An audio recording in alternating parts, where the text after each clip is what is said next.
J'ai lu plusieurs fois qu'en 2025, il n'était pas nécessaire d'avoir un portfolio en tant que créateur de contenu. Je ne suis pas d'accord et je vais t'expliquer pourquoi. Bienvenue dans UGC Mastermind. Si on ne se connaît pas, je m'appelle Floriane, je suis créatrice de contenu UGC et créative stratégiste. Et tous les mercredis, j'aborde en vidéo une notion en lien avec la création de contenu et l'UGC.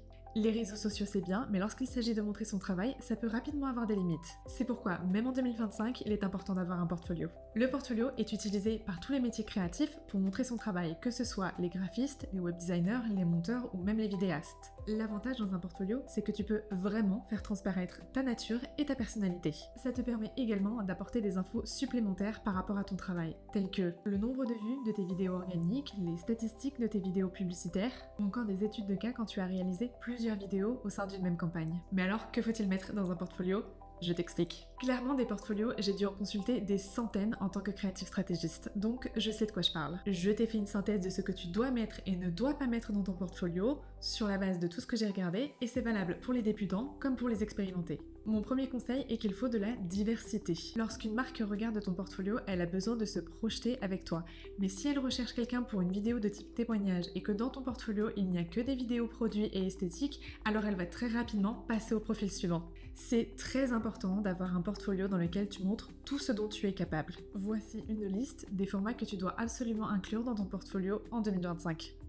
Mon deuxième conseil est de faire la différence entre les vidéos que tu as réalisées en organique et les vidéos que tu as réalisées en ads. Rien n'est plus fatigant qu'un portfolio dans lequel il y a toutes les vidéos en vrac et on n'arrive pas à trouver ce qu'on cherche.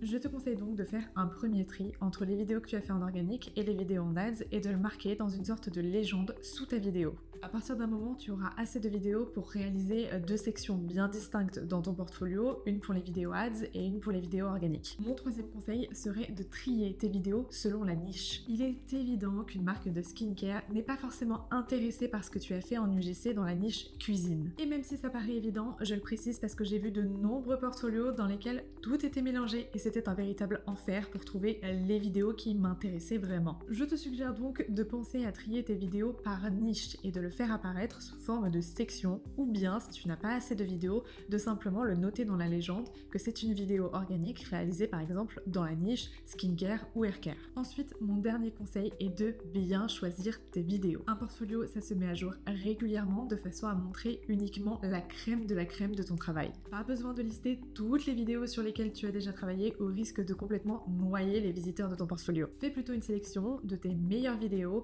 et mets-les en avant dans chaque niche et pour chaque type. En plus de ça, si ton portfolio est sur Canva, alors tu risques grandement d'avoir un site où on met 20 minutes à aller tout en bas. C'est pas très agréable, je peux te le dire. Maintenant, pour aller plus loin, je dirais qu'il y a un seul cas où le portfolio n'est pas nécessaire, c'est quand tu travailles avec une agence. En effet, les agences n'envoient pas le portfolio des profils qu'elles sélectionnent à leurs clients, parce que sinon leurs clients mettraient trop de temps à choisir. Elles créent une sorte de fiche par créateur avec une photo, quelques exemples de vidéos en fonction de la campagne. Mais ces vidéos, elles vont les trouver directement sur tes réseaux sociaux ou bien dans ton portfolio. Donc finalement, ton portfolio, même s'il n'a pas d'utilité pour un projet avec une agence, il te permet quand même de postuler pour travailler avec elle. Maintenant, voyons quelques questions qu'on m'a déjà posées sur un portfolio. Peut-on mettre des vidéos qui ont été montées par des marques ou des agences dans un portfolio ? La réponse est oui, et je te suggère grandement de le faire quand même, puisque ça reste des vidéos avec ton travail, puisque c'est ton visage et c'est toi qui as tourné. En revanche, ce que tu peux faire, c'est mettre une petite annotation dans la légende pour dire que le contenu a été monté par l'agence, ou bien scripté par l'agence, ou écrit par quelqu'un d'autre, enfin bref, tu peux juste le mentionner, ça le fera très bien. Peut-on mettre des vidéos dont on a rédigé le script mais qu'on n'a pas tourné ? C'est une question qui est valable pour tous les créatifs stratégistes en herbe et les rédacteurs, et je te suggère grandement de le faire. Et le mieux serait que tu crées une section dédiée uniquement à ce type de travaux. Là, tu pourras mettre du coup des études de cas complètes avec le nom du client pour lequel tu as travaillé, les différents scripts que tu as rédigés et quel était l'objectif derrière et éventuellement les performances que tu as obtenues. Cela démontre que tu as une expertise en plus à proposer en tant que créatif stratégiste, en tant que rédacteur, en tant que personne qui est capable de conseiller une marque ou une agence dans la sélection des profils et dans la création de vidéos performantes. Peut-on mettre des vidéos qu'on a fait nous-mêmes avec des produits de chez nous dans un portfolio ? La réponse est oui, bien évidemment, et c'est d'ailleurs là que tous les créateurs de contenu UGC ont démarré.